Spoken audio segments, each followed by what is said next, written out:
This episode is made possible by Awin. 2/3 of digital ad spend currently flows to the three big tech platforms, Google, Meta, and Amazon. But their auction-based ad models favor their own bottom line and inflate costs at a time when every single marketing dollar counts. Awin's affiliate partnerships platform offers a real alternative to big tech and puts you back in control of your ad spend. Want to find out how? Visit awin.com/emarketer to learn more. It's a different thing to go into a new market and say, here is a huge personal music library, and another thing to try and develop a media format into something that audiences are willing to pay for and, listen to ads through.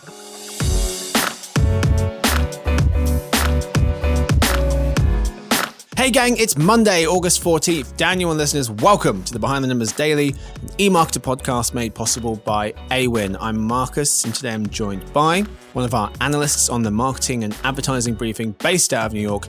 It's Daniel Konstantinovic. Hey Marcus, thanks for having me. Hey fella, of course. Today's fact: what is the hottest pepper in the world?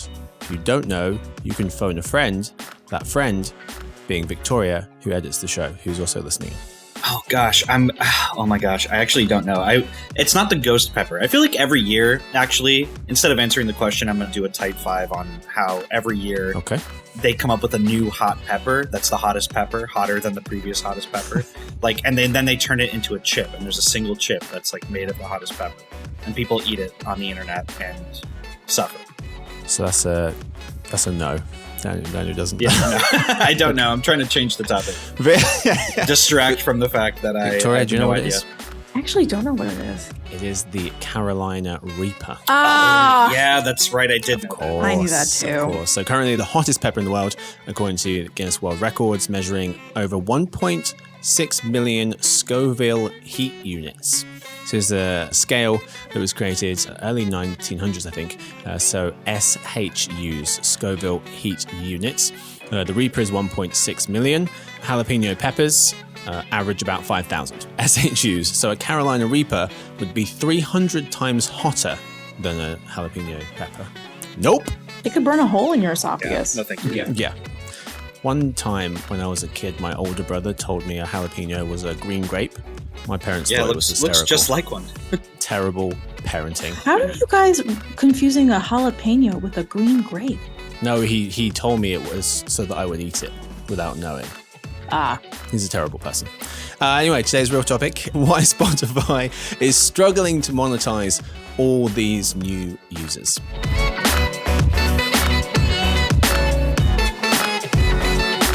In today's episode, first in the lead, we'll cover Spotify. Then for another news, we'll discuss how good folks are at recalling audio ads and where Netflix with ads is at. But we start with the lead. We're talking about Spotify. So, Danny, let's talk about how many people are using Spotify these days. Spotify now has 551 million MAUs, monthly active users. 551 million after they added a record 36 million Q1 to Q2. So in 3 months, they added 36 million new users. That's 3 times as many as they added from Q1 to Q2 last year. So it's pretty damn impressive. Daniel, Spotify was expecting to add 15 million, half as many as they did. So they over-delivered significantly. According to their guidance, they said 15 million. They hit 36. What happened, Daniel? How were they able to add so many new MAUs in Q2? Well, I think Spotify is a really powerful service just in the culture. I think that there's a really big draw to Spotify. Similar to Netflix, they were kind of early on the audio streaming scene, so they continue to benefit from that. But I think they just have such good personalization, recommendations. It's so linked to broader social media too, that I think there's always going to be a pretty strong appetite for it. They also have a really good onboarding process. They have a student subscription that's a lot cheaper than a standard plan that gets people, young users, into the service early and gets them to stay typically. Mm-hmm. So I think the fact that they continue to have pretty strong user growth is just a testament to how well those things are working and how well they've seized on their popularity to become a really powerful brand in culture. Mm-hmm. Another big thing is that a lot of their growth this quarter came from markets outside of the US. They have Yeah. really strong numbers in the US, but they've been making a big push to get subscribers in other markets. Big ones that have been thrown around as targets for them are places like Argentina and China. They've specifically been trying to get a lot of these new users and newer markets into podcasting to make it kind of as big of like a news source or popular media format as it has become in the US and UK. So the fact that they are now, this shows that they're having some success breaking into those newer markets. Yeah. Yeah, those two things stood out to me as well. The company pointing to strong growth among Gen Z listeners, as you mentioned, younger people. And then secondly, the share of users coming from rest of world going from 15% to over 30% in the last 4 years at the expense of North America and Europe, Latin America performing particularly well as of late, as you said. Where are new users coming from in terms of ad-supported versus ad-free? Comparing Q2 additions last year to this year, so Q2 2022 versus Q2 2023, Spotify added 4 million ad-supported last year, last Q2, and 26 million ad-supported, 7 times as many this Q2. So significant growth there in ad-supported premium. They added 6 million last Q2 and 10 this Q2. So it went up, but by less.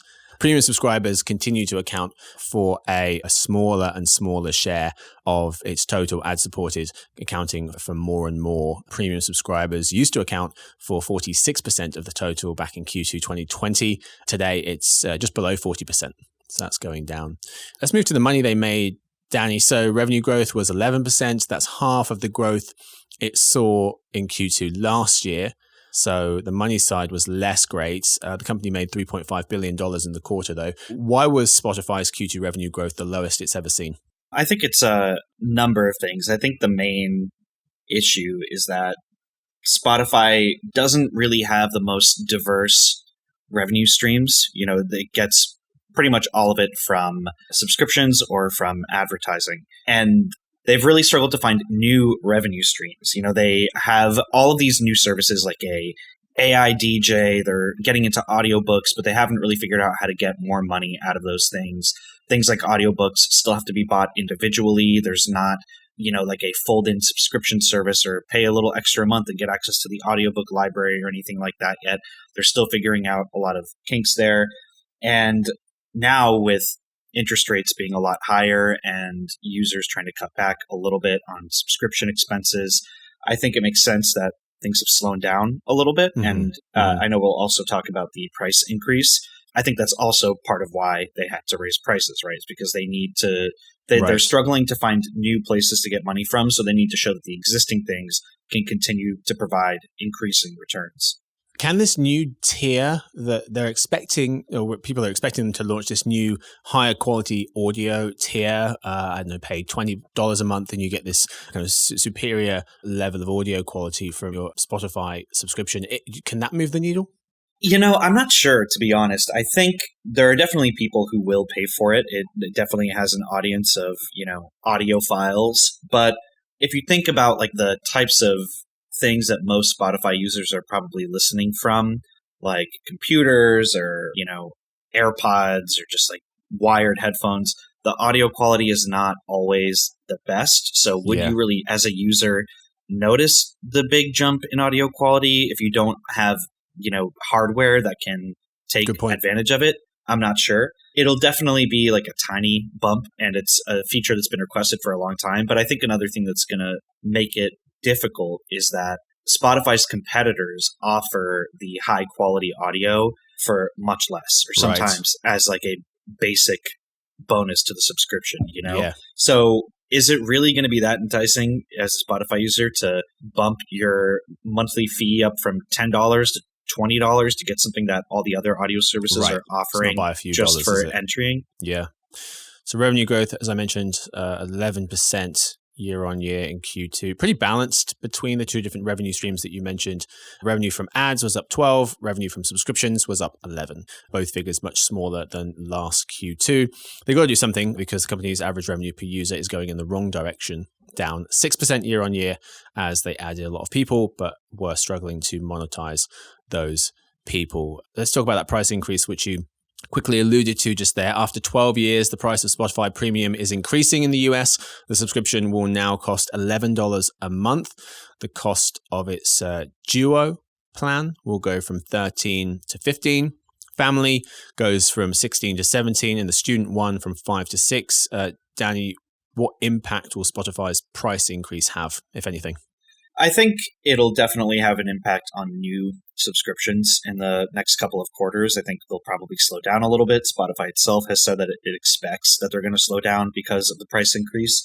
I don't think it's going to trigger anything like a mass exodus. I think you can look at other examples in subscription entertainment services to see that people are not really inspired to cut subscriptions when there's a price increase. Like Netflix, for example, just cracked down on password sharing. A lot of people lost access to Netflix, and then they had one of their biggest quarters of signups ever. So I think there's pretty strong evidence to show that even when there's price increases or tough economic times, users are only willing to cut down on entertainment so much. Mm-hmm. And I think Spotify waiting, 10 years was it to Plus, increase? Yep. To over 10 years to increase prices in the US is just going to make it even less likely that there will be a really mass exodus, Plus the price increase is coming while every other subscription entertainment service is also hiking prices. The thing. So yeah. If one company is doing it, it's easy to get annoyed at them and say, oh, well, I'll go somewhere else. But everyone else is doing the same thing. John Porter of The Verge noting Spotify's increase isn't unexpected, considering every other major music streaming service has announced a price increase in recent months. Going through them, Apple was first last October, Amazon in January, Tidal and YouTube Music Premium announced hikes in July. And they all increased their services by $1 for its standard individual monthly subscription. So it seems like, this just kind of following suit with everybody else. Let's talk about their podcast business for a second. Danny, a few mentions in it during their earnings. What's the latest on Spotify's podcast efforts? Latest on Spotify's podcasting business. They have been cutting costs a lot. There were a lot of layoffs in podcasting recently in this last quarter. I think it was about 200 people, which is a small, a very small portion of Spotify's total workforce. Of their workforce, yeah. It's crazy what a huge company they are. But so there have been cuts there. I think that's all related to things like the price increases and revenue troubles. They're not the only company looking to cut costs. But I think where Spotify is struggling a little bit in podcasting is getting more meaningful revenues out of it. I think has proved to be a challenge for them. Podcasts are just available to anyone who is a subscriber. And I think if they wanted to put it behind some kind of paid access, they would really run into trouble there. I think podcast advertising still has some tech issues to work out, like the fact that you can skip through ads that are baked into the recording. There isn't really a tech in place to, say, detect that there's an ad read happening and make it so you can't skip that. So I think, Spotify has called it a $20 billion opportunity. And I think the road to getting that much out of it is a little longer than expected. There's been a real slowdown in the main markets that we've talked about in the US and UK. They are expanding into other markets and they're having a lot of success there. But it's a different thing to go into a new market and say, here is a huge personal music library, and another thing to try and develop a media format into something that audiences are willing to pay for and listen to ads through. Like, podcasting is just not as popular in some of these new markets, and so Spotify's challenge is to get these new users to engage with a pretty different format. Yeah, at first glance, it's a little concerning because you see that they're cutting 200 jobs from podcasting, but as we mentioned, it's just 2% of the total. They consolidated some of their Premiere Gimlet and Parcast studios and cut some of its original shows as well. But when you scratch below the surface, you see that they're just doing this to right the ship, so to speak, because CEO Daniel Ek recently saying the company has made the right bet on podcasts 4 years ago, before there was much data available on the market, saying that as it cuts costs, they're coming at this with the process of right-sizing some deals, doubling down on some of the things that worked really nicely, and then stepping out of some deals and relationships that haven't worked out. We'll keep an eye on it. That's what we've got time for the lead. Time for the halftime report. So Danny, instead of asking you what was most worth repeating from the first half, I'm going to ask you to tell me what you expect from Spotify in Q3 and beyond. Well, I think there's going to be a little bit of a slowdown in new user growth because of the price hikes. But I think In Q3, I would really like to see in the next couple of quarters some progress on things like an audiobook service, some new podcast advertising features or technology. Spotify has done a lot to try and increase the volume of podcasts on there, but things like discoverability are also pretty low. So I think they just have to do a bunch of kind of scattered minor things to bring it to a level that it needs to be at to perform the way that they say that it's going to perform. Yeah. Yeah, Q3 on the user side, they say they're expecting to add 21 million new users in Q3. That's lower than 36 that they had this quarter in Q2. 21 million would be pretty much the same that they added in Q3 last year. They're not expecting to add many premium folks. On the money side, expecting slower revenue growth than last Q3, adding that it expects that price increases will have a minimal impact on total revenue in the current quarter. That's all we've got time for the first half. Time for the second. Today, in other news, how are folks at recalling audio ads? And we check in on Netflix with ads. Story one, how are folks at recalling audio ads? Well, in a recent article that you wrote, Danny, you point out that audio ads produce higher brand recall and sentiment among consumers than ads on other media formats, including video. According to a study from Dentsu and Lumen, you explain that the study showed folks were able to recall brands from audio ads across formats 41% of the time. That's a few points higher than other types of ads, and that people were a little more likely to choose a brand they heard an audio ad for. The study included data from folks like Amazon Ads, iHeartMedia, SiriusXM, and Spotify covering radio, digital, and podcasting. But Danny, the most important sentence in your article about recalling audio ads is what and why? I think it would be consumers were able to recall brands from audio ads across formats 41% of the time compared with 37% for other forms of advertising. I think, that might sound like a small gap between audio and other formats, but I think paired with some other stats in the study, it seems a lot stronger. I think the fact that recall and brand sentiment are so much higher with audio ads pairs really well with the fact that audio CPMs across podcasting and radio and so on are so much lower. It's so much cheaper than the other, prevailing media formats that, you might see some budgets being directed further towards audio, which could benefit a company like Spotify, especially right now when marketers are really concerned about spending and budgets and cutting costs. Yeah. The chart jumped out to me. So you had a chart looking at the share of time people spend with digital audio versus the share of ad dollars that are spent on digital audio and radio too. So both for radio. So digital audio, 11% of people's time, total media time is with digital audio, 11%. But in terms of ad dollars, it's just 2%. And radio as well, 11% of people's time spent with radio, same as digital audio, but just 3% of the share of ad dollars for radio. Story two. Danny, in another article, you write that Netflix lowers CPMs and rethinks its Microsoft deal after months of slow ad growth. Netflix is bringing prices down for its ad-supported tier and looking at tech partners outside of Microsoft to help accelerate its ad revenue growth. You point out that according to the journal, Netflix is exploring options to bring in an ad partner that would sell alongside Microsoft. But Danny, the most important sentence in your article about Netflix lowering prices and rethinking its Microsoft deal is what and why? I think it's that the streamer is reportedly looking to build its own advertising technology or bring existing services in-house once its contract with Microsoft expires in 2024. It is looking for a possible new ad partner, according to the Wall Street Journal, to sell alongside Microsoft. I think what you get from this story and from recent Netflix earnings is a lot of frustration that despite all this pressure to start an ad-supported tier, that it hasn't produced results very quickly. Which makes sense, but clearly Netflix is not satisfied with the pace that it's been going. They've said that they don't think ad revenues are going to be very material for the rest of the year. And the fact that they are looking for another partner shows like some tension there with the relationship with Microsoft. I'll also say that I think Disney Plus, Netflix, even in retail media, all of these companies that are launching ad tech, digital advertising services with a third-party partner, eventually all of these companies are going to look to bring it in-house, because you stand to have a larger share of the revenues if you're the one controlling it. So eventually Netflix will say, thanks, Microsoft. You've taught us well. We've learned all we can from you, but, bye-bye. It's our turn now. Time for us to do it on our own. Yeah, I really liked your line about Netflix boasting 5 million subscribers for its ad-supported tier in May, which is decent considering it's only been around for 6 months up until that point.